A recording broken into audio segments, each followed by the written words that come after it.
Sweet.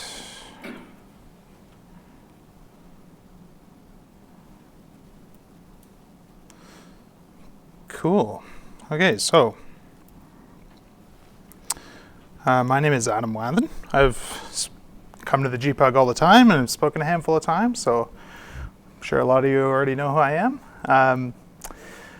So today I want to talk about utility first CSS with Tailwind CSS, which is a CSS framework that I wrote myself that I put out late last year.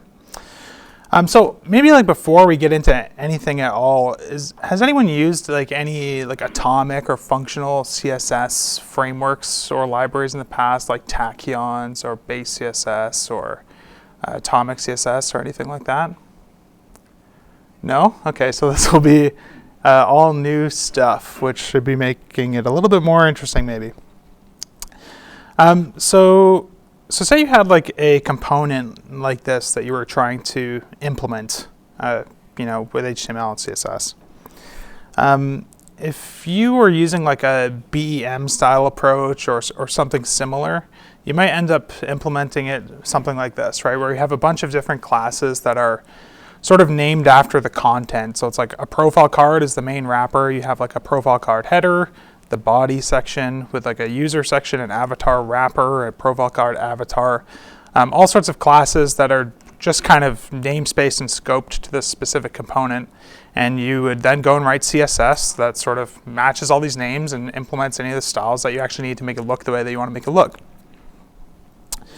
With Tailwind CSS, the way that I would build this component would look like this, which is drastically different. So there's no classes here that say anything about the content, right? So there's nothing like profile this or that or avatar. Instead, it's these styles like border or rounded or background white or padding 4 or background size cover or border white or font semi-bold or text gray darkest.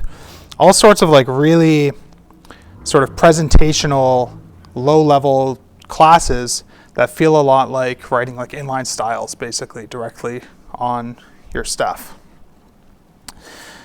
So when you see this sort of approach to styling stuff, typically people have a very sort of visceral reaction if they've never looked at it before, and they start asking questions like, isn't this just inline styles, right? Which is a totally valid question, but I think this question is actually maybe a little bit more interesting than it seems at first glance, because I think there's two parts to it. When someone asks this question, I think typically what the question they're really asking isn't this like inline styles? They're saying, isn't this just like inline styles, which we all agree is universally bad and have been educated throughout our whole careers to avoid this in every way possible because it's a horrible thing and you're mixing concerns and it's going to be unmaintainable and stuff like that, right? So before we get into like the tooling or the workflow or anything like that, I think it's worth talking a little bit about this sort of idea and challenging that belief that inline styles in general are like inherently bad or something you shouldn't do. So consider this card component that talks about me liking garlic bread with cheese and never having had a really great haircut, which is still very true to this day. You might implement this using like a more traditional like BEM style approach or something that in a way that looked more like this, right? Where we have like an author bio wrapper class, an author bio image, the author bio content, then the name and the body. And the way that you would actually style this is like we talked about before, you'd add these classes to a CSS file somewhere and sort of use these names in the markup as like hooks to style, right? And that would work out perfectly fine. But say you ran into a situation, and here's all the styles for that, right? It's just kind of like a flat, nice BEM style approach, totally cool. But say you ran into a situation where you had a component that looked very, very similar, but housed different content. So here we have like an author bio card on the left, and then like an article preview on the right. So you can imagine maybe this is on like a site that posts articles about programming or something. So in this case, both of these components are like visually identical and have kind of all the same elements, but they house different types of content. So these classes that we had for like author bio and stuff seems really wrong to apply those classes to this HTML, right? So instead, you're going to want to do something like article preview image, article preview content, because you don't want to misuse classes that are named for a different type of content. So a solution to this problem that is not, it's a pretty obvious solution that I think a lot of people would use, is basically instead of naming this component like an author bio, you would try and find like a more generic name for this component that feels like you could apply it to both without it feeling incorrect, right? Without feeling like it's misrepresenting that content. So you might give it a name that's a little bit more generic, like a media card, for example, right? It's like a card that has like a media element at the top, but other than that, it has, you know, content and a title and a body. And then you can go ahead and update this HTML. So instead of being author bio, image and stuff, this can just be a media card, even though it contains information about an author. And then this thing that was an article preview can also be a media card, even though it contains information about, you know, an article.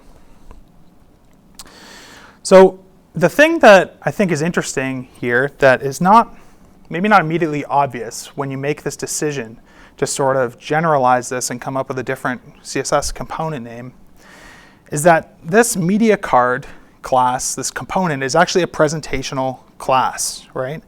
Not dissimilar from something that says BG red or text bold or something. And the reason for that, and what you have to try and understand in your head or sort of try and reconcile, is that what makes something a presentational class instead of like, you know, like a quote unquote semantic class or something, is that the class is like invented in the CSS instead of in the HTML, if that makes sense. So with this media card, we're creating a component in CSS, defining how it looks, giving it a name, and then in our HTML, anywhere we have some markup that we want to look like a media card, we're applying the media card classes to it, right? And we're only applying those classes because we want it to look a certain way, not because it is a media card or anything like that. Contrast that with the sort of opposite approach, where you have like this author bio class or article preview class. In those cases, the class names that you're using, you're inventing those in like the HTML and then treating those as hooks that you sort of hook into from your CSS and style, right? So in this case, with an author bio or article preview sort of class, you're in your HTML, you're saying, I want to describe what this is, and then any style sheet can come and style that and make it look however it wants by just targeting those classes. By using a component name like media card, you're inverting that and you're saying, I have some HTML, I want it to look like this existing visual style that I've sort of codified in this component. I'm going to apply it to the HTML, right? So you're making the decision to take something that's defined in CSS and use it in HTML, whereas with the reverse approach, you're taking class names that were sort of created in HTML and using those in the CSS. So I hope that's sort of clear, because I think it's an important concept to understand, but we're going to talk about it a little bit more. So what I want to talk about a little bit here is that presentational classes in general are not evil, right? Like we've sort of had this baked into our heads that our HTML should be, you know, quote unquote pure, and it shouldn't contain information about how things look. It should just contain content and maybe hooks describing that content that we style with CSS. But as we've sort of proven, you know, quote unquote proven, maybe we didn't prove it, but based on this like little refactoring that we did to sort of generalize that component and make it more reusable, like I think it's pretty easy to make a strong argument for why we did that and why that feels like an improvement in the code base. So how can presentational classes be evil if refactoring to a presentational class made the experience as a developer nicer? So I think what it comes down to here is people are always talking about like separation of concerns, right? HTML is about the content, CSS is about the styling. There shouldn't be information about the styling in the CSS or in the HTML. But in my opinion, this is sort of like a straw man argument, and I don't think it really makes sense. I don't think this is the right way to think about the relationship between HTML and CSS. Instead, I think the right way to think about it is dependency direction, or the directional coupling. So there's two ways that you can write HTML and CSS, right? Which is sort of what we've been talking about so far. You can either do like the quote-unquote separation of concerns approach, which is where the HTML doesn't contain any presentational information and the CSS references the hooks in the HTML to style it. But what this really is writing HTML writing CSS that's coupled to that HTML. And it doesn't necessarily have to be coupled to the structure and stuff like that. Like approaches like BEM are designed to sort of solve that, where you're not doing that crazy stuff we've all done with like Sass or less, where you're like nesting all sorts of like root level element selectors and stuff, trying to like nimbly navigate your way through the HTML to find the thing that you want to style. But your CSS still knows about your HTML, because your HTML is what's defining the hooks that the CSS has to then accommodate, right? The other side of this, which is like what people call mixing concerns when you're putting presentational information in your HTML, is really just inverting that coupling. So instead of writing CSS that is aware of your HTML, you're writing HTML that's aware of the CSS, but the CSS doesn't know anything about the HTML. And that's what we sort of saw with that media card component. With that media card component, it doesn't know about the concept of an author bio. It doesn't know about the concept of an article preview. You could use it on like a totally different site that had totally different type of content, and it wouldn't matter because it chose its own name. You know what I mean? Based on how it looks, not based on the sort of content you're supposed to put inside of it. So when it comes to like this sort of thinking, this like separation of concerns versus mixing concerns thing, or really, you know, HTML that depends on CSS versus CSS that depends on HTML, you sort of have to make a decision about whether you want to write HTML that's easy to restyle, right? So this is HTML where the class definitions were defined in the HTML, and you can write multiple style sheets that target those kind of content-derived class names to style them. You have a question, Colin? Well, this is like the Zen garden. Exactly. Yeah, like CSS Zen Garden is a perfect example of this, where they give you this like pristine markup with a bunch of hooks in it based on the content, and there's thousands of, maybe not thousands, I don't know how many there are, but people have written all sorts of style sheets to show like how drastically you can make this, drastically different you can make this page look with just CSS, right? So that's a totally valid goal to have. For certain types of things that you're building, it totally makes sense that you want them to be like very themable, right? So if you're, you know, creating like a markdown document or something that's converted to HTML, and you want to be able to apply different themes to it with different fonts and all sorts of different stuff, then it totally makes sense for it to be unaware of like what's going to style it, right? The other option though is like reusable CSS. So CSS that you could actually use on multiple different projects that all look, maybe some of them look the same, but they all have different types of content. And the CSS doesn't have to change to accommodate them in any way, right? So the CSS is totally independent, is unaware of all of its consumers, but the HTML knows about the CSS. So for the sorts of projects that I work on, which is like application interfaces and stuff, I have found that optimizing for reusable CSS, kind of like creating Lego blocks that I can sort of apply to my HTML to design things, has been the right thing to optimize for. I can't really make a strong case for why this is like the only goal you should ever have. Like I said, the other goal is totally valid. But I think they're both valid, which is what's interesting, and you have to kind of make a choice, you know? Yeah. Colin?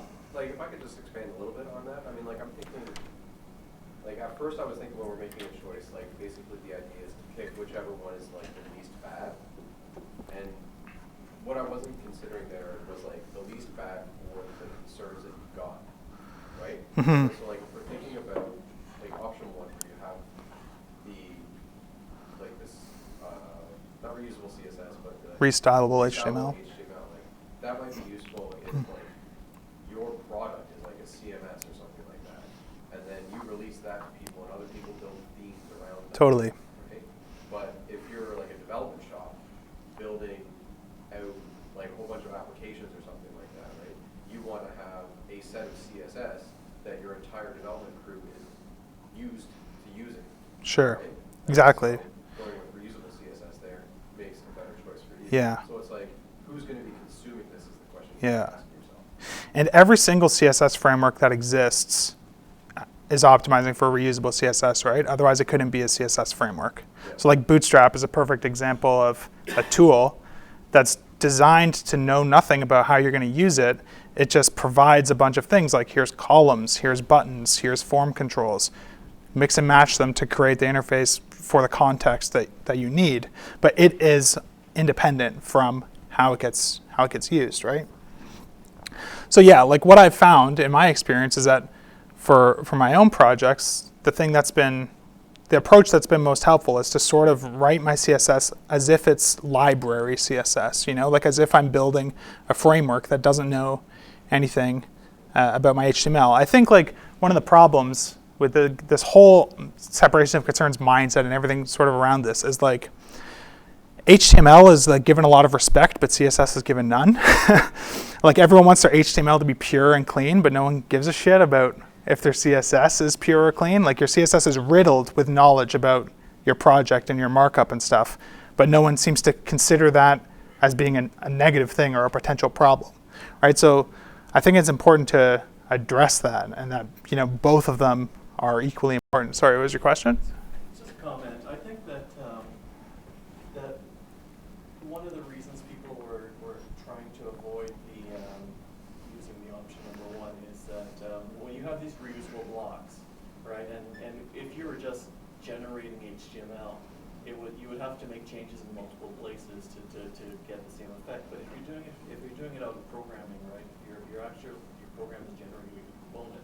Yeah. You have to make one change anyway. Exactly. And this would be much more Yeah. And that's something we'll talk about in more detail too. Basically, sort of different options for handling duplication that CSS classes are one solution to, right? So that's kind of just like my preamble. I just kind of want to try and set the stage and explain, try and help people get over maybe this hurdle that is really hard to get over initially of accepting that writing CSS that's sort of presentational in nature and applying it to your HTML is like an equally valid approach to writing HTML that is as pure as possible, that's designed to be styled by multiple style sheets. It's just two options, right? There's no more or less coupling in either one. It's just the direction of the coupling that changes. So with sort of that said and introduced, I'd like to talk a little bit about Tailwind CSS, like the framework, and how it sort of approaches writing CSS in this way, and talk about sort of how you use it, how you build stuff with it, some of the features it has that I think makes it interesting, and what the workflow is like. So let's just head over to the Tailwind website here. So this is at tailwindcss.com. We sort of bill it as a utility-first CSS framework for rapid UI development. And the real motivation behind building it was trying to create a starting point for projects that all look drastically different and need custom user interfaces built for them. If you're kind of hacking on a prototype and you don't have a design in mind that you're trying to implement, something like Bootstrap is perfect for that because it sort of has opinions about how things should look out of the box, and you can just mix and match what they give you to sort of build stuff. But what I found is with the sorts of projects that I work on, no two sites really look the same enough to build a shared library between them that provides abstractions at the same level as Bootstrap. I can't make a list group that's going to work on both sites because maybe they have different padding or whatever. And a lot of this customization and stuff in Bootstrap is not really as easy as it should be, in my opinion. So Tailwind CSS, the goal of it, again, is to provide reusable sort of abstractions that you can use across multiple projects that are all meant to look very different. And because of that, it means the level of those abstractions has to be a lot lower than it is in something like Bootstrap. So we have to give you smaller building blocks because that's the only way to sort of remove design opinions from them. And that's what sort of landed me on this sort of functional or utility-focused approach to CSS. So I think maybe what would be most interesting to do here is to just sort of like get started with an example project that uses Tailwind and just try like building something.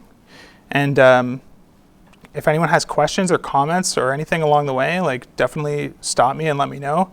From here on out, it's not like a super prepared, rehearsed story or anything. I just kind of want to talk about the tool and show you how it works and answer questions that people have about this approach in general. Hey. If anyone has questions, try to speak a little bit louder because the people that are watching on YouTube kind of complain that we can't hear you guys. Okay, well, maybe I'll repeat the questions then if necessary. I meant to do that anyways. Okay, so the way that Tailwind CSS is built is as a post CSS plugin. So has anyone used post CSS for anything in the past? So have you ever used auto prefixer? It's like automatically prefix, add like vendor prefixes to your style sheets and stuff. You might have and not known it, but post CSS was developed by the people who were building auto prefixer as sort of the best way they could come up with to implement auto prefixer. So what post CSS is a tool for transforming CSS into an abstract syntax tree that represents your CSS that you can then like walk and navigate and modify and mutate. And once you're done kind of modifying that tree, you can render that tree back to a CSS string.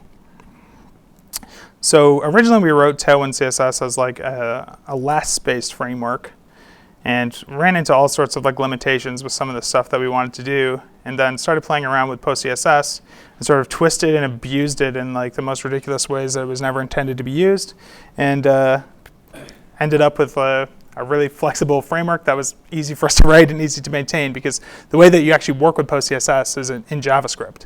So Tailwind CSS is a CSS framework with no CSS in the GitHub repo. It's all written in JavaScript.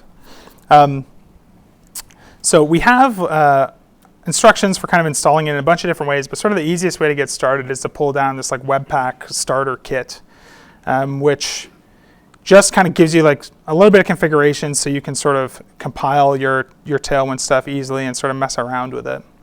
So I've gone ahead and pulled that down into a new project here.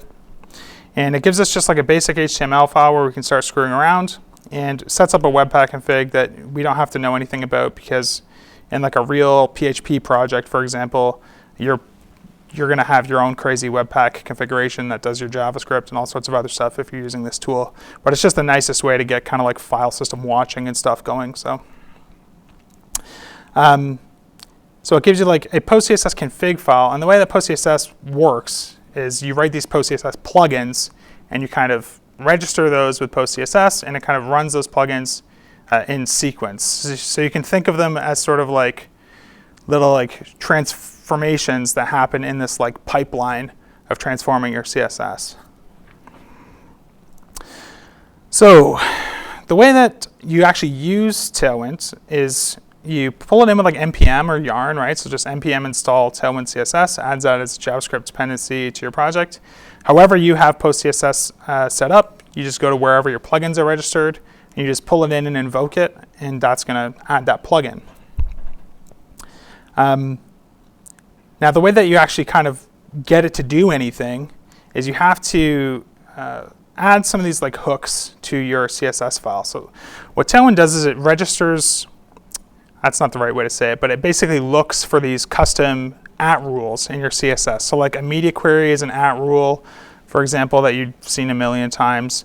There's other ones like char set and stuff like that. So what we do is we kind of like make these custom ones, and then Tailwind, this post CSS plugin, kind of iterates over your CSS looking for these Tailwind specific custom @ rules. And what it does is it replaces them with our generated CSS. And the reason that we do it this way is because Tailwind is crazy, crazy customizable. It's not just like a static thing that you pull down from a CDN or anything like that. I'll get into the customization later, but basically pre-flight is where it's going to drop in any of our base styles, which are based on normalized CSS plus a few slightly more opinionated kind of base styles and resets. Tailwind components, which is where component style classes that are created by Tailwind plugins get dropped. And hopefully we can talk about the Tailwind plugin system a little bit, but we'll skip over it for now so we can just focus on some of the more basic stuff. And then Tailwind Utilities, which is really the bulk of the framework. So this is where it's going to drop all of the utility classes that you have configured or set up in your config file, which is another thing that we'll talk about after we sort of just play with it and show you what it's like to use. Yeah, I just have a question. Yep. So this is an actual CSS file, right? It's not like because Post CSS operates on a CSS file once it's been either written or generated or anything like Yeah. that. Comes afterwards. So like these at rules, right? I mean, like, are they like to spec? You know what I mean? Like, is there like something in the CSS spec that says you can have these at rules that can have anything after the at, and like it's actually Okay, so the question was, these Tailwind things look like weird and custom and not like normal CSS, but it's still just a .css file. Is this like actually valid CSS, Yeah, right? pretty much, yeah. It's not valid CSS. Okay. So that's what I kind of mean when I say we're sort of like twisting Post CSS and sort of abusing it and doing things with it that probably wasn't intended, but everyone does this with it now. So the creators are probably just like sitting in their corner like, oh, these people ruining my tool. But yeah, Post CSS itself isn't picky about like things in the CSS spec, like what at rules are defined by like the W3C and stuff like that, right? All it does is parse CSS looking text and assign types to things based on what it determines it is, right? So if it starts with an at sign, well, it's going to think it's an at rule. So yeah, that is a little bit of a problem for people who use like kind of like fancy linting tools and stuff, like in their IDE. A lot of people get like red squiggly lines under things and sort of complain about that. That's a problem I'd like to eventually solve in some way, like by having like Tailwind specific syntax highlighting you can use and stuff, but it's an open source project that gets worked on for free, so it's hard to find time for some of the more fancy stuff like that. But anyways, why don't we take like a quick look maybe at like what this generates after it builds. So if you look in like the dist folder here, which is where the compiled CSS ends up, you can see we have this giant CSS file that's 20,000 lines. And it starts with normalized CSS and then has a bunch of normalizes kind of reset styles, right? So those don't really matter as far as you have to be concerned. It's just for making it easier to develop stuff cross-browser without worrying about weird inconsistencies between browsers. And then Tailwind styles sort of start here. So this container class is kind of like similar to Bootstrap's container, you know, where it kind of gives you a block that size matches like the current breakpoints, so you don't have to design for totally fluid browsers. And then after that, we have just a bunch of utility classes. And they're mostly just things that have a single declaration in them, right? They just do like one thing. So these set a bunch of background color utilities. And we ship with like a built-in color palette, which you're sort of meant to customize, but it's sort of designed for quick prototyping and letting you play with stuff. So it's very sort of generous and full-featured in terms of what it provides.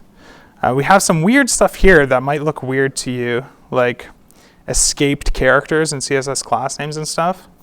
So something that I only learned like maybe a year or two ago is that when you're writing like HTML, right, you have like div class like foo. You can actually use like weird characters in your class names as long as they're escaped in the actual CSS. So like I could have a class called .foo, which is defined as ./.foo. And we use this to try and make syntax nicer for certain things that we'll sort of talk about when we actually go and build things. But what we're looking at here is utilities for setting the background color of an element specifically on hover. So if I have a class like, you know, this div or whatever, that's not going to highlight properly because we're in a CSS file, I can use something like hover bg blue with the colon there as sort of like the separator between like the state that we're targeting and then like the actual styles that we're applying. And this will only make this blue on hover, which is kind of neat. And that's kind of like an example of one of the things that you can do with like a class-based utility framework that you couldn't do with just like raw inline styles, right? So this is one of the reasons that using classes is still better than inline styles, purely in terms of the features of CSS that you can use, not really in terms of like anything about the fundamental approach of styling things and the markup being wrong or anything. But anyways, this whole file just looks like this. It's just like tons and tons and tons and tons of utility classes. It's pretty wild. So I think what would be kind of neat is to just dive into this like index.html file here. And what I was going to do is, so here's like the first page that we get. I wanted to just like rebuild this component like live using Tailwind, so we can just sort of get an idea of what the workflow is like to use it. So everything is sort of pulled in here already. I'm going to leave these styles in place. They're just kind of like some styles for getting everything to the center of the screen. So it's easier when we're building this to not have to like shove it away from the corners of the browser or anything like that. So we can just kind of ignore that wrapper for now.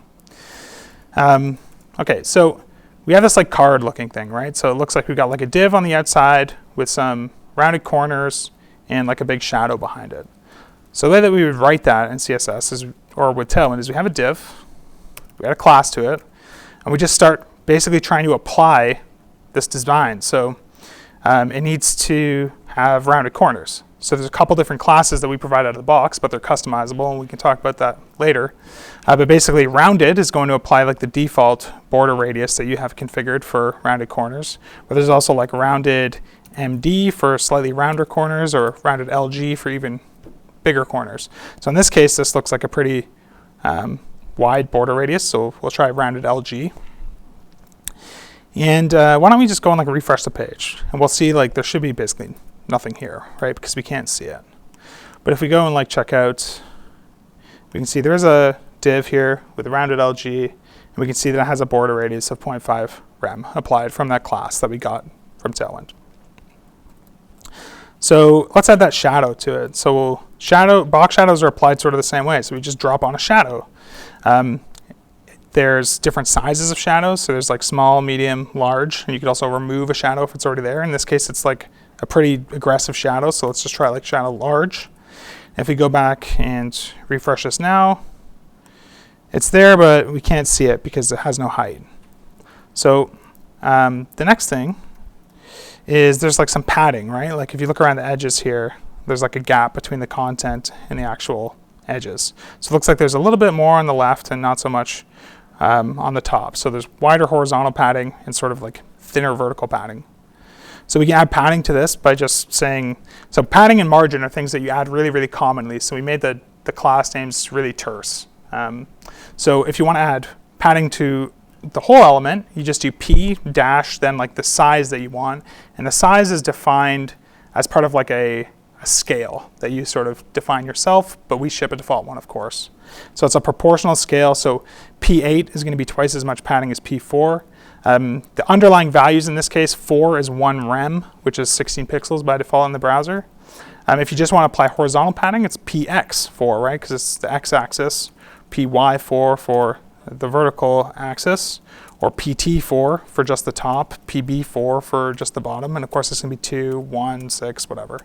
So why don't we add like a horizontal padding, or a vertical padding of like 4, and we'll try like 6 maybe for the sides. And with any luck, this should give us like something on the screen now. I don't know if it shows up on the projector very well, does it? No. No? Okay, let's change the background color of the whole browser then so we can see it better. So here where I have this wrapper that's like covering the whole screen, I can just say like BG gray darkest. So now we have a dark background, but you probably still can't see that. Can you see a little shadow maybe? Okay, so this card is supposed to be white, right? So if we want to make it white, we can just BG white directly on the card. And okay, now we have a white background. So the next thing that we want to do is, why don't we add like this image and then this stuff here. So this is where things start to get like kind of interesting in terms of sort of understanding who Tailwind is targeted at, I guess. Because to solve this problem with Tailwind, you sort of need to know how you would write the CSS if you had to write the CSS yourself. We don't try to abstract things away from you that solve problems for you. We just try to give you these like reusable, highly composable classes that you can use to quickly compose any interface that you want, basically. So the way that I would build this anyways is using Flexbox. So in order to do that, we're we're going to basically need to make this card a flex container, or we could add like a wrapper inside of it that's a flex container, which is maybe a nicer way to avoid weird interaction with the parent here. So if we just have like a flex container on the inside of it, it's going to have two sections, right? There's me over here, and then there's like my information over here. Just do it with a table. Table. Yep, that would work. Although that's actually not, quote unquote semantic, unless you use just table CSS on a non-table element. But table would work. Easier to center things too. So we have this thing on the left that's going to have an image in it, right? So we'll have to get that from somewhere. And then we have this section on the right where it has my name and this button. So add another div there. And why don't we make that maybe like an H3 or something. We can style that however we want. And then underneath it, we'll just make that like a P tag. Developer, Nothing Works Incorporated, which is actually 100% for real the name of my personal corporation. And then we've got a button under that, right? So let's just add a button here. It says message in it. And let's get the URL for that image. So I have like my GitHub profile open here, so we can just copy this image address and paste that in. We can just kind of see what we have so far. And it's going to look atrocious, obviously. All right, so that's not looking really that similar to what we're trying to get here. So the image is supposed to be smaller, right? So we're going to have to like size this image in some way. So Tailwind comes with a bunch of helpers for just applying sizes to things too. So if we give this image a class, images by default are display inline, which sucks because they're affected by line height and weird stuff like that. So typically when I'm building something like this that has an image in sort of like a flex layout, I'll just give it a block display just so that it's not affected by stuff that's meant to affect typography only. But then we can give it like dimensions. So we have like W for width and H for height, and these both kind of have the same sort of scale that we see with like our padding helpers up here, right? So if we give this like W16 and like H16, then we should see that this has like a size now. So that's like too small, right? So why don't we bump that up to maybe like double that size or 1.5 times that size, like 24. So again, it's proportional. So W24 is going to be 1.5 times the size of W16. So we need this to be in a circle. So we can do that by adding another like border radius utility, like rounded LG, but we can say rounded full to give it fully rounded corners. All right, so now it's a circle. We need a little bit of space on the right before we get into the other content. So we can do that by on the parent here. Why don't we just add like some right margin? So we can say like MR6, for example. And again, this is just a guess. Me just trying to implement this in a way that I think looks pretty close. Maybe we want a little bit less 4. And now we can go ahead and try and style this text, right? So if you look at sort of the relationship between the image on the left and the stuff on the right is like vertically centered relative to the image. You can see there's like the same sort of gap up top here as there is sort of underneath here, like where that button is. It looks like it's bigger up here, but that's just because this text probably has some line height. So we can do that using Flexbox again. So Flexbox has like, I doubt anyone can see me on YouTube, by the way, or I look really scary because of how dark we have in here. So Flexbox has like a bunch of features for doing this sort of alignment stuff. So typically you would use like the align items declaration or property, and you would say like align items center, and that's how you would get it centered. So our shorthand for that is just items center. So this should be like centered now. So now they're centered with each other, which is pretty cool.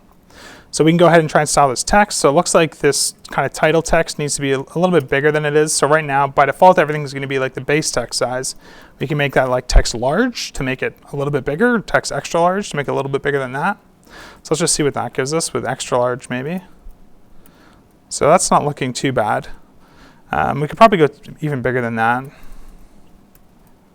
Yeah, it's like looking pretty close, except of course it's way too bold, right? So let's reduce the font weight. So we can do something like font thin, which is going to apply that font weight of I think like 300 or something like that. And that's maybe a little bit too thin. Why don't we just try font normal? Maybe that's a little bit too thick, but probably the difference is an anti-aliasing or something. So why don't we try using regular anti-aliasing instead of subpixel anti-aliasing. So in CSS, there's this like, What yeah, was that word you were saying? anti-aliasing. Oh, anti-aliasing. Yeah. So there's this WebKit font smoothing property, and there's also an equivalent one for Firefox that lets you kind of change how the browser anti-aliases text, right? It's Mac specific. But if we're trying to match this like pretty closely, then it seems like we probably want to do that. It's probably applied to the entire thing in this case, probably not just that one piece of text. So typically with Tailwind, if you have like base styles that you sort of want to apply to the whole page, you could just, instead of writing CSS to do it, you just literally add classes to the whole page, right? So we could just say anti-aliased. Now all our text is going to be anti-aliased on this page. So it's a little bit thinner, which might be hard to see with the resolution of the projector. Cool. So why don't we try and style the text underneath it, right? So that needs to be like a lighter gray. So we can say like class, text, gray, dark maybe. And maybe it'd be worth looking just briefly at like the built-in color palette that's in Tailwind. So our documentation I think is pretty good. It's got like some sweet search functionality where you can find cool stuff and whatever. But here's like our grays color palette. So these are kind of the names of the grays and what they map to by default. And this is all customizable, and we'll get into that. But we probably want something like gray darker in this case. So let's just slap that on there and see what we get.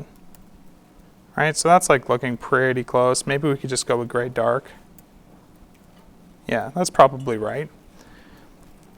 And then styling this button. So this is where things like start to trigger people a little bit more. So with Bootstrap or something, you'd be used to just applying like a class, like maybe like button outline or something, right, to get like this sort of like outline button style.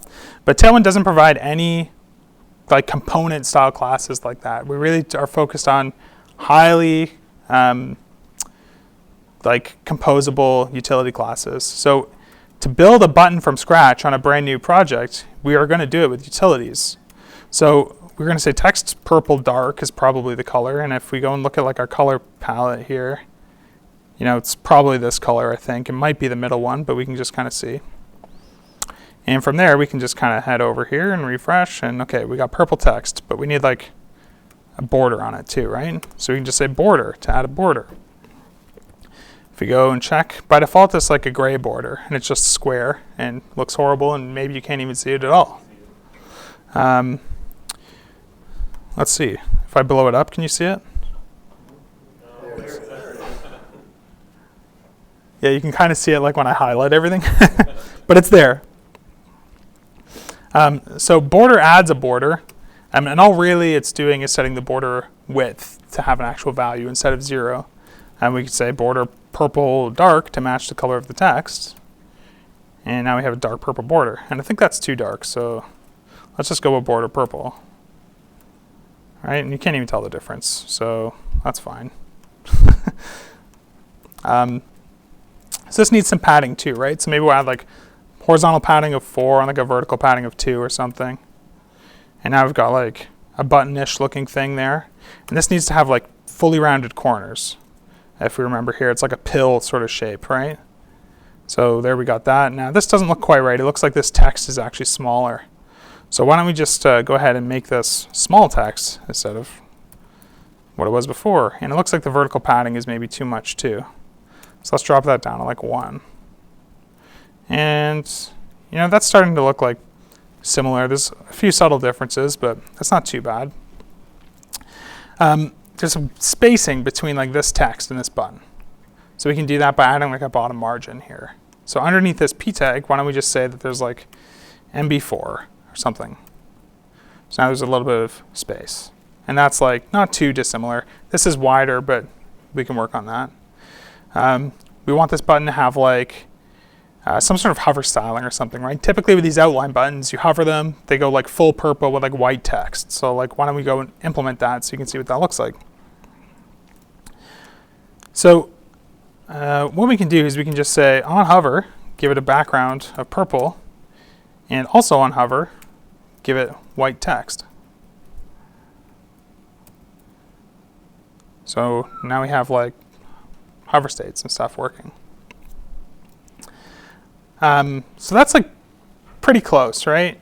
Close enough at least to sort of demo the general workflow. So I think what's sort of interesting about what we did there is we sort of implemented this like just random arbitrary design, right? Which could have been designed in Sketch by anyone or whatever. And we were able to implement it like pretty close without even writing any CSS at all, which is kind of nice. But there's a lot of other stuff that you still need to be able to do in real projects, right, that we haven't really addressed.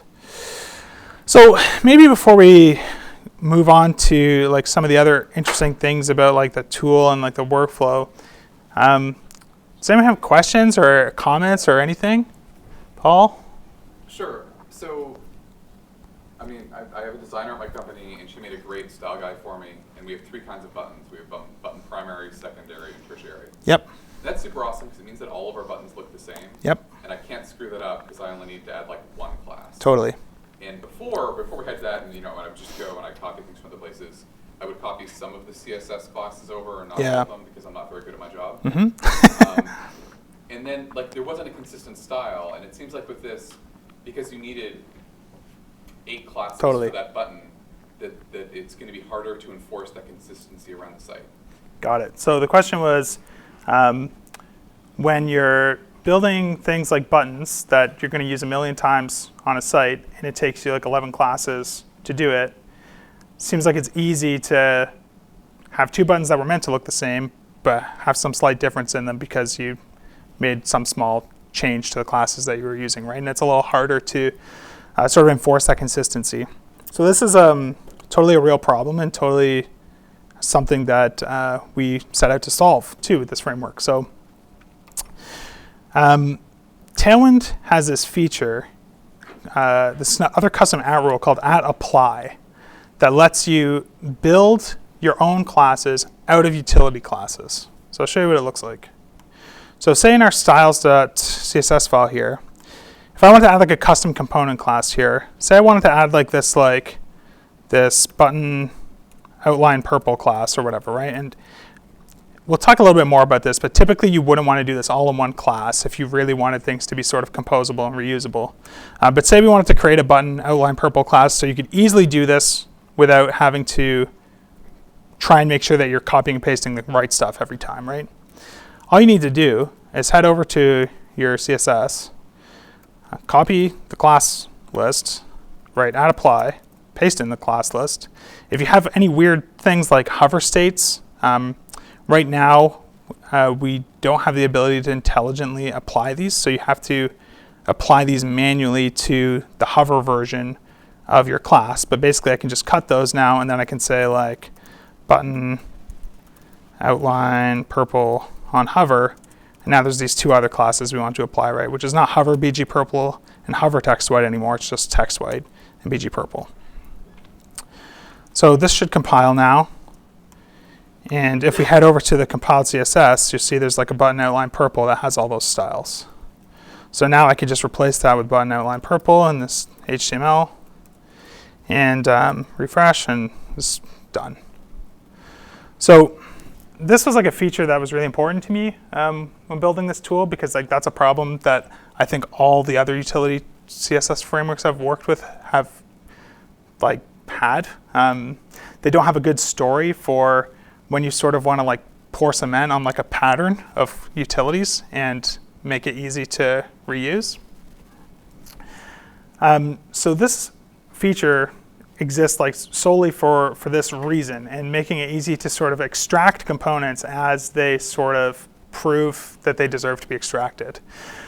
So one of like the core principles of the framework and the workflow is, I call it utility first, sort of pretty intentionally, because the idea is that you try and build things out of these like reusable, composable utility classes to begin with, But when you start to see patterns and stuff, and you have actual painful duplication that you need a solution to, you want to be able to sort of bubble that up into like a single source of truth, right? So that's what this like feature is all about, this ability to like apply existing utility classes. And I think it's nice because you don't have to like go and write all these styles from scratch, right? This is nice because sort of on that topic of like consistency and trying to keep things consistent, you're not removing the ability to do this. Obviously, you can do whatever you want, but by encouraging composing component classes this way, you're making it hard to introduce random arbitrary values into your CSS that never get used again, right? So here I'm saying like I want to make this button, but it's built out of stuff that's already defined elsewhere and already exists. So px4 is going to be like horizontal padding of 1 rem, which is like 16 pixels, right? If I was just writing padding left, I could totally write 15 pixels if I thought that looked better. And maybe that doesn't matter to everybody, but the problem with giving people like the freedom to just write new CSS to solve problems is that you end up with stuff like this. So this is cssstats.com, which is a cool tool for just throwing a style sheet at it, and it gives you all sorts of information about it. So this is GitLab, who I like to pick on because their stuff is pretty bad CSS-wise. But you can see here, like, I can totally understand the story behind how their stuff got this way. So they have 408 unique colors defined in their application, and especially on like the projector, there's so many colors here that you would never, ever, ever be able to tell the difference between like here's CCC and CD, CD, CD.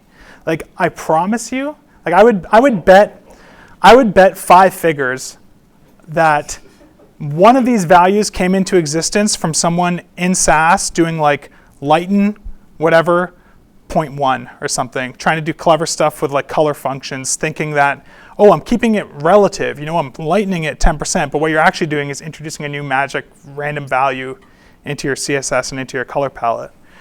So there's 408 colors, text colors, I think, 245 unique background colors. And then, let's see, font sizes. They got 58 unique font sizes. Who needs 58 font sizes in their application? But if you look, right, there's 8 pixels, 9 pixels, 10 pixels, 11 pixels, 12 pixels, 13 pixels, 14, 15, 16, 17, 17.5, 18. And then there's like all sorts of mixed units too, right? And a lot of this is, again, people trying to be like, okay, well, the text in this card is like too big, and this text has like a base font size, so I'm going to use M since that's relative units, and I'm going to say this should be 0.9 of what the base font size for this card should be, instead of picking from like a constrained design system, you know what I mean? That says the font scale that we use is we have sparingly, we use 12 pixel text for really small stuff that doesn't matter, 14, 16, 20, 24, 32, and 48, and 64. Like those are the font sizes that we use on the whole site, you know what I mean? So, yeah, I don't know how I got to here, but I like showing this because I think it's relatable, right? And also their CSS is 961 kilobytes. Yeah. Is the file size of your styles of CSS with this? How big is that? It's big. Repeat the question. Sorry, yeah, so the question was how big is the compiled file size for kind of the base framework? So why don't we take a look at what it is here. So ungzipped or anything, it's 278 kilobytes, which is not small. If we minify it, which we can do yarn run production. Production doesn't exist. Do I not have production? Prod. So this should minify it, which will shrink it down a little bit, but the real win that we're going to get is from gzip, not from minification. You know what? It's not going to minify in this project because it's just, we don't have that stuff set up for this starter kit. So I could show it in another project, actually. It's okay. We'll just look at the gzip size because like that tells enough of the story, honestly. So if we go and look at the CSS, so it's 272 kilobytes, but it gzips down to 39.7 kilobytes, which still isn't tiny, right? but it gzips incredibly well compared to like a lot of other frameworks because of the amount of repetition that's in the CSS. It's like designed to be gzipped. So for anyone who doesn't know how like gzip works, it's just a compression algorithm that just looks for repeating strings and kind of like replaces them with sort of like placeholders and moves the repeating section somewhere else. So the placeholder is always shorter, and then it kind of goes and backfills those back in after the fact. So when you have a lot of repeating text in a file, it can gzip it really well. And in our case, like you can see here, like background color is repeated like a bajillion times. These colors are repeated a bajillion times because we generate them for so many different things. But we do have a lot of information about like how to keep this file size under control, which we can get into too. So maybe the best way to do that to start would be talking about like how Tailwind's configuration stuff works. So when you install the JavaScript dependency, like through npm or whatever, you get this like Tailwind CLI tool that lets you initialize a new config file. So if you run Tailwind init, we get this new tailwind.js file, which is all of Tailwind's default styles in this config file. And the Tailwind config file is not like a YAML file or a JSON file or anything like that. It's literally JavaScript that's like pulled in as a node module. So you can declare variables, you can import dependencies, you can import a color library to do color stuff for you. You can do whatever the hell you want, which is kind of nice. But the way that this file is structured is you sort of define a color palette at the top, and we store it in a colors variable just so that we can reuse it in the config object, which we'll look at below. But here you can see we ship like a very like generous color palette, right? There's a whole set of grays, reds, orange, yellow, green, teal, blue, indigo, purple, and pink. Most projects are never going to need this many. And our color variations account for probably like half the size of the whole CSS file, because for all of these colors, we generate text color utilities, border color utilities, background color utilities, hover variations of background color utilities, hover variations of text color utilities, responsive variations at 5 screen sizes of all those utilities, which is something we haven't even talked about at all.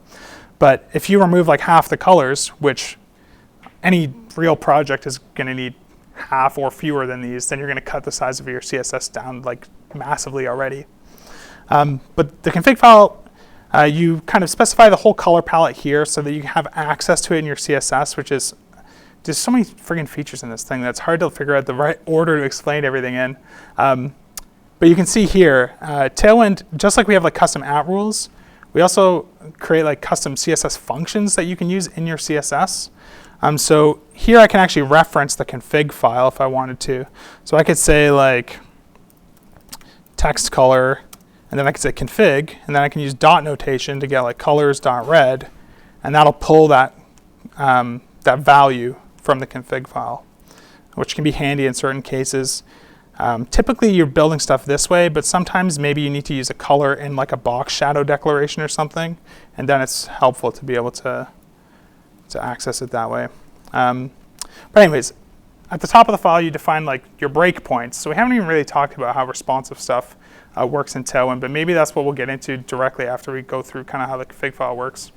But you define like as many different screen sizes as you want, and any utilities that you have responsive variations enabled for will have responsive variants of those utilities generated. So just kind of like park that in your head somewhere, and we'll actually like go into it. Yeah. Back to the colors, sorry. Sometimes the marketing department will come to you and say there's a specific color that we need to use. Are you saying that we would go into this JavaScript file and just define it as a new color? Yeah, so you're meant to own this JavaScript file entirely, right? So you're encouraged to change the hell out of it in whatever way that you want. Yeah, so this controls like responsive utility generation, which we'll talk about later. You can define the font stacks that you want available. So the config file is heavily commented too, so it sort of explains like what the generated class names are going to be based on how you have things configured. So here we have like a sans serif font stack. So this key is what's going to get stuck in the class name. So font sans is going to be this font stack. Font serif is going to be this font stack. Font mono is going to be this one. Text sizes. So here you can see like our default font size scale. And again, these keys are what map to the actual name of the utilities, and you can change these to whatever you want. So some people prefer like a numeric scale where it's like text 1, 2, 3, 4, 5, 6, 7, or whatever. You can change that if you want, it's no big deal. Font weights, same sort of thing, right? Leading, which is like our line height utilities. Tracking, which is letter spacing. Text colors, so here we just reuse that variable because we want to use that color palette for everything. Background colors, background size, so you can change, you can add custom background sizes, but by default we provide you with sort of some useful ones that are, are not specific values but are useful in a lot of situations. So we have configuration for all the different utilities that we provide, right? I won't go through every single one of them because it's super repetitive, but it gets more interesting towards like the bottom. So here we have this section where you sort of define what's generated for sort of each utility module.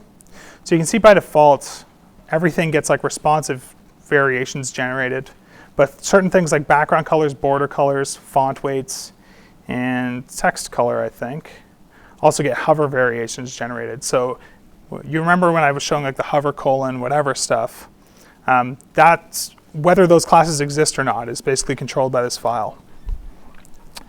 So this is like another way that you can sort of have finer grained control over the file size too, right? If you don't need responsive cursor utilities, like for changing it to cursor arrow or cursor pointer, you can just disable that, and that's 4 fewer classes that are going to get generated. And yeah, so we also have like focus variants, active variants, group hover, which is sort of an interesting thing that maybe we can talk about separately, but it's basically for letting you style a child when the parent element is hovered, which can be useful sometimes. But most of these are disabled by default to keep the sort of off-the-shelf file size reasonable, because unfortunately that's how people are going to like compare frameworks. So even though like you have total control really over what's generated and the resulting file size you have complete control over, I try to keep it somewhat reasonable while being like pretty generous, because I don't want people to look at it and be like, oh, it's 500 kilobytes, but it's only 500 kilobytes because we provided way too much stuff so that if you pulled it in from a CDN to hack on, you wouldn't run into situations where something didn't exist and you have no way to change it, you know what I mean? So we just want to make like the prototyping, like trying it out for the first time experience as nice as possible by making sure that everything is there, even if there's a lot of stuff there that certain people aren't going to need. Colin?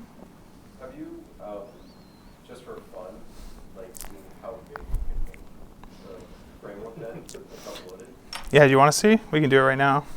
So there's this like, there's a feature here which is like all mode, where if you just put this all string, it'll generate everything. It's going to be pretty large, so we'll give it a check here. Oh, you know what? It didn't work, and I'll show you why. So in our post-CSS config, you have to specify like the path to your config file. So we didn't specify a path, so it's using the default configuration. So if we just say .tailwind.js, which is where our config file is, okay, so it's up to basically a meg.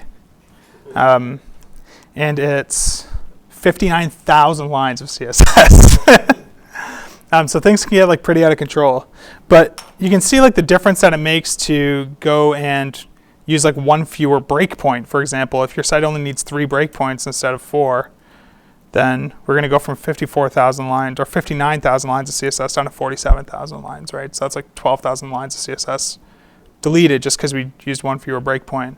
Or if we go back and we say, we only need like half the colors, so it's just like arbitrarily delete like a bunch of these colors or whatever. And we're left with this bizarre, ugly color palette. Now we're down to an error. Because we tried to apply those colors and we deleted them. So let's just go ahead and get rid of these because they're referencing classes that no longer exist. So that's down to 627 kilobytes, and the file is down to 40,000 lines. So we just chopped off like another 7,000 lines of CSS, right? So colors and breakpoints are sort of like the easiest variables to manipulate to sort of control that. So maybe what we'll talk about. Can I get a question? Oh, yes. Hey, Trevor. So you prototype the one thing you made for yourself. Yeah. How do you say, I want to do this for 10 other people on the same page? Sure. Okay, so the question is like, how do you Basically reuse this entire block of arbitrary, random styles for something else, right? To kind of cement it, you kind of talked about it a little bit. I just Yeah. want to make sure, is that the answer for this one? So I don't think it's necessarily the answer in this case. In this case, I think like in a real world scenario, the way that this would end up actually looking is this would be like a partial, or you'd be like looping over it or something, right? Where it's like person and people or whatever, or how do you write PHP again? People as person, writing a lot of JavaScript, right? And then it wouldn't really matter because this would just be like person name or whatever templating language tickles your fancy. And then this whole like definition of markup and combination of styles isn't actually duplicated anywhere. So you don't actually have like a duplication problem to solve. You know what I mean? So that's like what I think is interesting about this approach is it really does a good job of like preventing premature abstraction and like creating components for things just because like you've been brainwashed to think that there should be a component for it and not because it's actually solving a real maintainability problem. If this was actually being defined like in a bunch of different places, or say even like you had this combination in a bunch of different places because you had like a bunch of cards that like had the same sort of look but contained different types of content, well maybe it makes sense to like bubble just that combination into like a card class. But again, that's the sort of thing that you're only going to discover by actually like building your project and just paying attention to when it's like, oh, I'm copying these 6 classes again for this. I've done it 3 times so far. Then you can sort of ask yourself the question, if I change the shadow on this, am I going to want to change it on these 3 as well? Well, then I should probably create like a single source of truth for those. So it's nice because it's like, it feels more like how we solve problems on the back end, where you try to solve duplication. You don't try to like arbitrarily prevent it in weird ways. You know what I mean? Which I think is like a weird thing about how we work differently in CSS for some reason than we do in like PHP or whatever. Yeah, okay, so something I want to talk about that's like a core feature that we haven't talked about at all is like how you do responsive design with this. Because you can't write media queries in HTML, right? How many people have used Bootstrap for stuff before? Most people? So you know like with Bootstrap's like column system, for example, you can say like call SM6, call MD4, call LG2, and that column is going to be a different size depending on the size of the screen, right? This sort of like mobile first approach that they take to doing things like that. Tailwind gives you that same sort of functionality for every single class in the whole framework. So let's undo some stuff here. We'll get rid of that button component. Actually, yeah, we'll get rid of it just so we don't have weird errors if we start doing fancy things. And did you notice like when we shrunk this that, oh man, let's get out of full screen mode for a second, that this image got all like fucky? So we can solve that by adding like flex no shrink here, which will say no matter what happens, like this is not allowed to shrink below like the size that it needs to fill, right? So whatever. Okay, so say like we just wanted to like arbitrarily change this background color. So like on smaller screens, like say on this size screen we want it to be like orange, and here we wanted it to be white. Well, you would do it using that sort of mobile first Bootstrap style approach where the sort of bare class name is the class that is applied at the smallest screen size. So maybe we'll say it's orange. So now we got this horrible orange card. But on large screens, we want it to be white. So we just say on large screens, colon, make it white. So now it's white. Now it's orange. Now it's white. Now it's orange. If we want the padding to change, right? Like say we want like horizontal padding of 6 by default, but on large screens, we want like horizontal padding of 8. Okay, so now it's bigger on large screens, shrinks when it goes orange, right? Which is cool because like you get really fine-grained control over just changing pieces of it responsively instead of like redefining all of it or whatever. So more realistic use case for this is like, say like on like screens that are small, we don't really have room to show it all horizontally, say, right? So say like you get here, it's like this is a horrible, stupid thing. Maybe we want them to be like stacked and like center aligned or something, so we can do that. So instead of making this display flex all the time, let's say we only want it to be display flex if the screen is at least like medium size. And although item center is not going to do anything unless it's display flex, I think the best practice I like to follow is like still prefix that, because otherwise it's kind of misleading. It seems like we're trying to apply it on small screens even though it does nothing. So now if we look here, okay, so it's already stacking when we get to small screens because we're turning off display flex, right? But we're going to want this to be centered on small screens. So this image is display block, which means if we wanted to center it, we could do like MX auto, which is margin left auto, margin right auto, and now that's going to be centered. Or if we wanted to get really fancy, we could throw like text center on the parent and display this as like inline block, so it's actually affected by that sort of thing. But now you can see we get that little bit of space because there's line height and stuff being applied, which is no big deal. But of course, we could change this back to be block on medium screens or on large screens or whatever.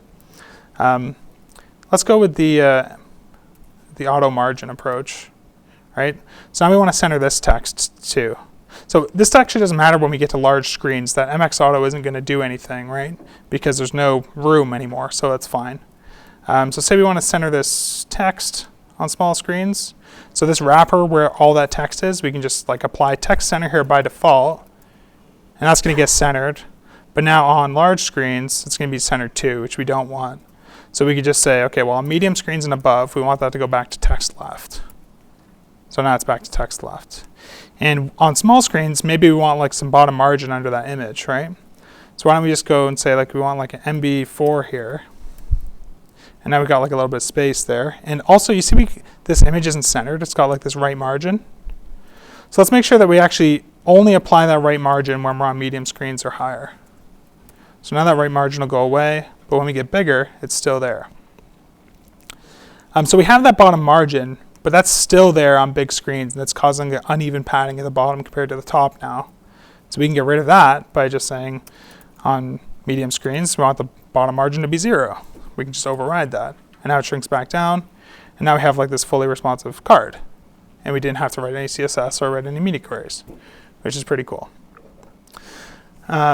So yeah, you can do that with like every single thing in the whole thing, right? If we want to show like that cool group hover feature, which I think is like a neat feature, say we wanted to be able to change the text color when hovering over the parent, okay? So first I'll demo it with just changing the text color. So say like we wanted, when you hover over the card, the background of the card changes to blue. Right? Think of like a drop-down menu in like Mac OS or something, right? When you hover over things, like it all turns inverted or whatever. Well, whatever, it's fine. So now when we hover the card, it goes blue, but the text is like unreadable. So you might think, okay, well, why don't we just like say hover on the text? It should be white, but the text is only white when we're hovering on the text, not when we're hovering on the parent, right? Which is not useful. So this like group hover variant that you can generate for things lets you change the color of a child element based on the hover state of the parent. So we could say for text colors, we also want to enable the group hover feature. This will go and recompile, done. And now in our HTML, we can say when the group is hovered, make this white. But what is the group, right? All we have to do is go up to whatever parent we want to sort of mark as the group and just drop a good old group class on there. And now when we go back here, when I hover over the parent, the text will change on the child. And we could do the same thing down here, right? So we could say group hover, text white. And I don't know what you would do with this button. It's going to look bad no matter what I think. But just sort of like an interesting demo of that, and of how that kind of works, which is kind of cool. Colin? How do you deal with groups in groups? Is that something you have, or is No, we don't have a solution for that because it just doesn't really happen. it doesn't exist? And if it did happen, like, I would say that you have a situation where your problem is complex enough that it might be best solved by writing custom CSS for it anyways. Okay, so on the topic of like customization and stuff, we're going like really long here, so if anyone just wants me to shut up, just let me know. But if people are interested, I can keep going. Is it interesting? Okay. So on the topic of like customization, something that always used to cause problems for me with other frameworks that I would use is sometimes you would need to add your own styles, right? Like maybe Bootstrap is missing a component that you need or something. A lot of the time it just didn't feel like there was like enough education around like what's the idiomatic way to do this, and I would always feel like kind of paralyzed, like, oh, I want to add this thing, but I don't really know where to do it. Like if I was a creator of the framework, where would I be putting it? You know, like that's what I'm kind of asking myself in my head. So that's a question that I wanted to make, that I want to provide an answer to. So we have all sorts of documentation for like adding your own utilities, adding your own components and stuff. But what's interesting about it is you can add your own custom utilities classes to Tailwind and still get Tailwind's fancy generative features applied to them.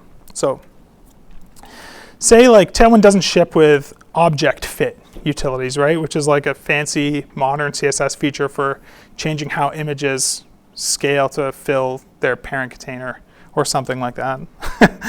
So you could do like something like object cover, say, is going to set object fit cover. And yeah, you know, by default, this is going to compile or whatever. And if we go to the bottom of the style sheet, actually not the very bottom, because it always puts media queries at the very end so that precedence works properly. But you can see, of course, this just gets included in our CSS right after all Tailwind's utilities.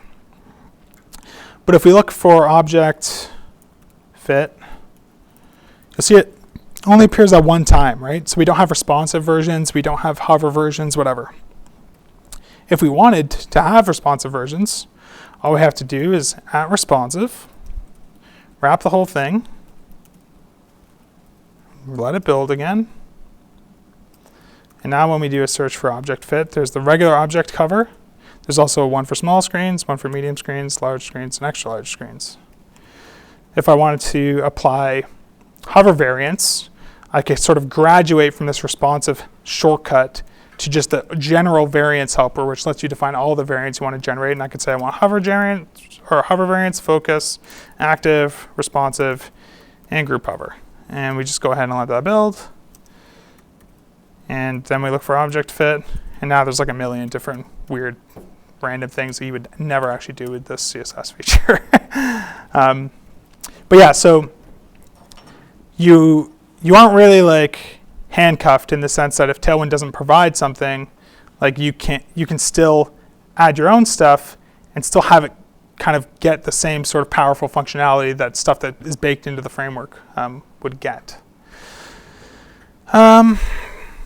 Aside from that, like a couple other interesting things, I guess. We have like a couple other more advanced options at the bottom of this config file. A common use case that we found people were running into is they wanted to like layer Tailwind on top of an existing project that already had CSS, and a lot of the class names maybe would collide with class names that they already had. So we offer an option to generate your config or generate our CSS with a prefix. So you could just put like TW- here, let it build, and then like when it's done, every single class has like TW- at the beginning. So you don't have to worry about like colliding class names, which is kind of nice. If you have like overly specific CSS that you're trying to layer things on top of, by default Tailwind doesn't like stick important on everything, even though it's not a terrible thing to do for utilities, because if you apply a utility, you sort of want it to actually do that thing. But if you have to sort of compete with higher specificity selectors in existing CSS, you can just set important to true. And you know, now all of your utilities are going to be important, which is cool. If you're using a templating language that like screams at you for using weird characters in your CSS, I think PUG is an example of this, and you don't want to use that colon, then you can just use like an underscore instead. And now like there's responsive ones that will be generated with an underscore instead, so it won't cause problems for you. On top of that, like Tailwind has this kind of fancy plugin system. So if you wanted to write a plugin for Tailwind, which is basically, the idea is that you want to basically create CSS that you want to be portable across projects that other people can pull in to extend like their Tailwind project. You could write like an npm package that exports a JavaScript module that registers new stuff with Tailwind. And that could be like a whole talk on its own, but in general, what how it works is a plugin is just a function that accepts an object that you can destructure into like a variety of helpers. And those helpers are things like add utilities, which says I want to register new utilities with Tailwind. So say that we wanted to like do these object cover utilities, right? And we want to do that as a plugin. We would just call add utilities, which is a function. It's going to accept an object, which accepts like CSS and JS syntax. So you do something like object cover. This you can do camel case if you want, and then you wrap this in a string. Go ahead and compile that, and it's going to blow up because like we screwed up because you can't have semicolons in a JavaScript object. And then we're going to go run it again, and then we're going to look and see if we screwed up anything else that's obvious. No, it built that time. Okay, so we should still have like our object stuff here, right? So that's like a simple example of a plugin. You could say that we want responsive versions by doing stuff like this. So typically the way like you would actually write a plugin is like, here's an example of a plugin we ship with Tailwind for creating like Bootstrap style containers. And let's go and I'll open the actual Tailwind source code so we can like look at that. Plugins container. So all this does is export a function that returns a function. And so this way, this plugin can like expose its own configuration, right? So you invoke the plugin, passing in configuration the plugin defines, which returns a function that then has access to that scope. Which is kind of flashy stuff, but it's a really flexible sort of way to do it. And all this does is loop over your screen sizes and create like max width helpers for them basically, with a bunch of flashy Lodash crap and whatever. But yeah, it's cool. There's probably a bunch more stuff, but that's everything I can sort of think of. So maybe it'd be better to just like do question-driven stuff now. Hey. How independent are each of these classes? And can I extract the CSS just for that block of HTML so that when I apply it to the web component, it doesn't copy and paste the entire framework for every instance of the component? I'm not sure I fully understand the question. Okay. For background, the way web components work, the actual native web components, is you give them a style, and they literally copy the entire CSS framework per instance of the tag.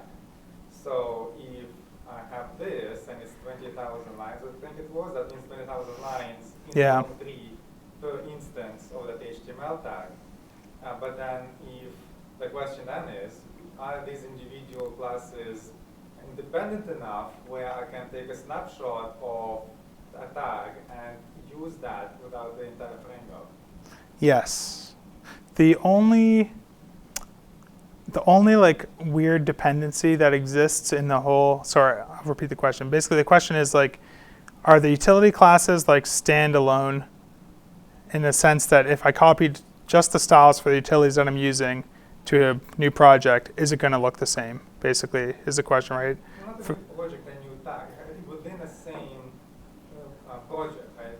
Like when I say web component, whenever you instantiate a new HTML tag, yeah. It in the same project, it literally duplicates the framework. But with the web component, is it like hashing the class names or something to make them unique, like CSS modules or something? Otherwise, wouldn't it just have access to the global CSS scope anyways? It hashes only up to the point of painting, but for parsing, no. So it still parses it, it still takes up memory in a DOM tree, and there have been tests about that, and it has caused problems. So it only hashes up to the, from the point of paint.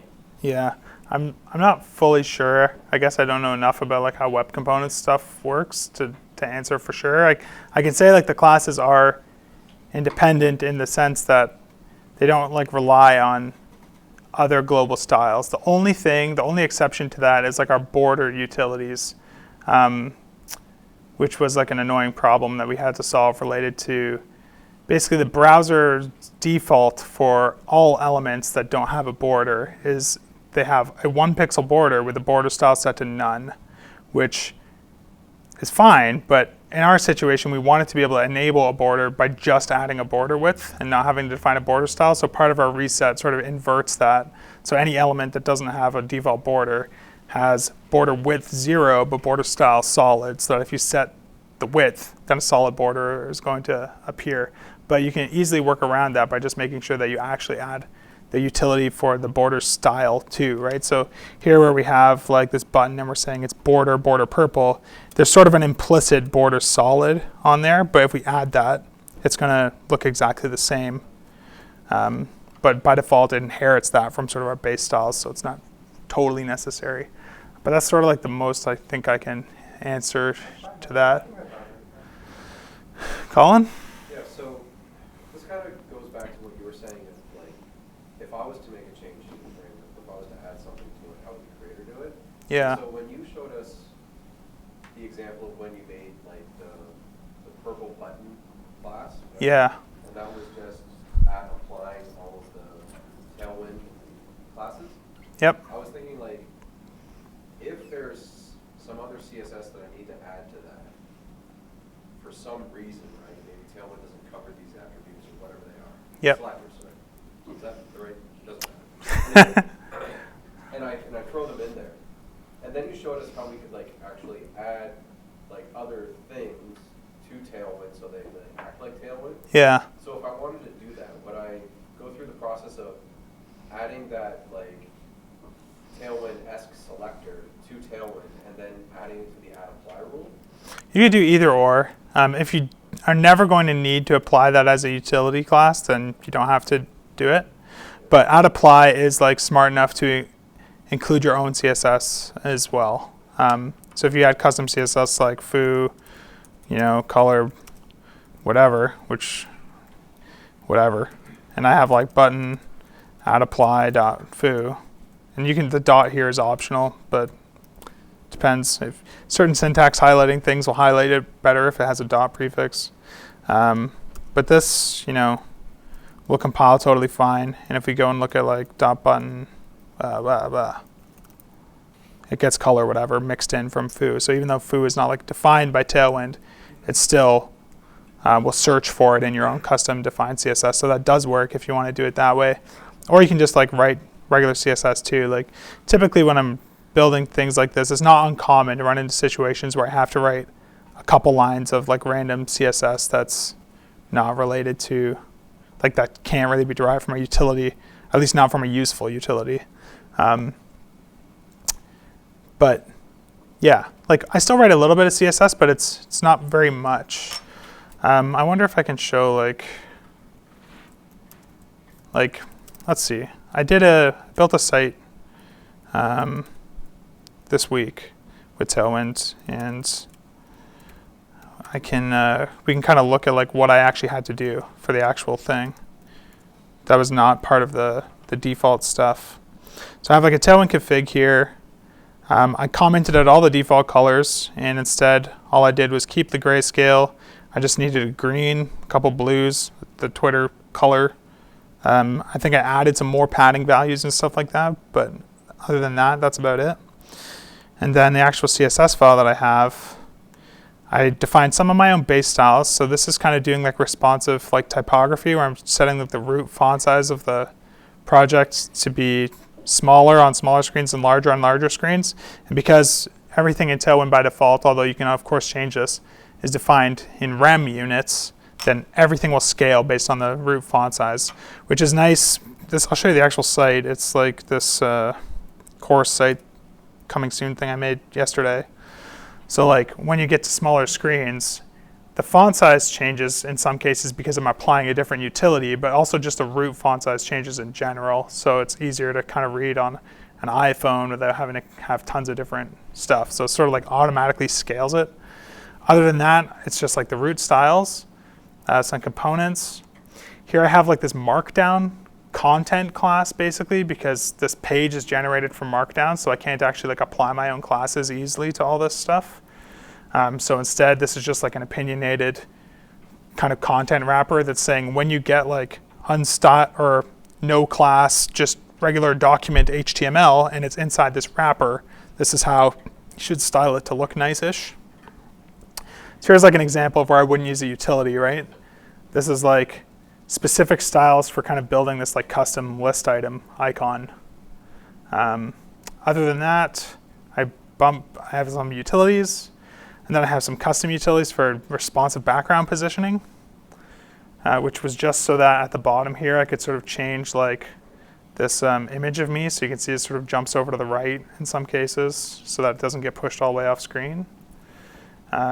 And then I have like a custom text shadow utility because I decided to use a text shadow on the white text that was on a lightish background. 2 custom like gradient utilities, and then like a custom utility for skewing stuff, which I could actually delete because that was for a different idea in the design that I didn't end up keeping. So the whole CSS file is 79 lines of actual me writing anything. And other than that, you know, it's just the stuff that is built into Tailwind. And that's a good point, because I was wondering how I would use something like grid CSS, which has caught up to be better than kind of framework in my opinion. So yeah, that answers that one too. cool. Do you run that through CSS stats for us? Yeah. It's going to be probably a lot of stuff, but it's not going to be highly specific, and it's going to be very reasonable in terms of no duplicated stuff. But I appreciate the challenge. Let's see. Can't read properly length of undefined. Okay, CSS stats. All right. So 17 colors, which is better than GitLab, I think. 16 background colors. 20. Like per page of content, they may be beating you. Maybe. But they should have a design system in place. Come on. 26 font sizes, but this is because it's for browser compatibility, it's generating fallbacks to the rem sizes, which I could disable that. I should disable that. No one's visiting the site that on like IE 10, or not even, probably IE 9. 6 font families, 7 Z indices. There's a specificity graph, which this looks like spiky, but if you look like the scale, it only goes up to like 20. And compare that with like GitLab's, where it goes up to 151. So it's pretty flat, which is cool. Yeah. 5 media queries. But I can make this smaller too. So actually, you know what? Something that's interesting is, I wonder if I have an easy way to demo this.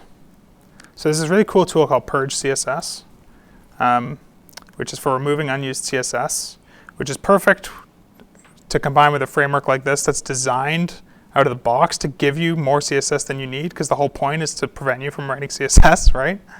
And the way that this basically works is you can just give it like a list of paths to look through and scan files, and then it looks for classes and matches them against your CSS, and if it finds CSS in your CSS files that's never used, it just removes those rules. So when using this with Tailwind, it's like pretty mental how big of a difference it makes. I wonder if I can't think of an easy way to test it with this site without like cloning a new project and doing a bunch of stuff, but it's kind of neat how it works. Like, it's quite dumb in the sense that all it does is it looks at selectors in your CSS. So say you have a class like .foobar, it's going to look through all of your templates that you tell it to look through, and to see if that string foobar exists. It's not even going to be intelligent about trying to parse the HTML or anything. It's just looking for that string. So you're going to get like, it's possible for you to get false positives, but basically impossible for you to get false negatives. You know what I mean? But it's still going to be crazy effective. You have to be sort of careful like how you author things, because of course if you're like dynamically generating class names and stuff by concatenating strings, then of course it's not going to be smart enough to find that.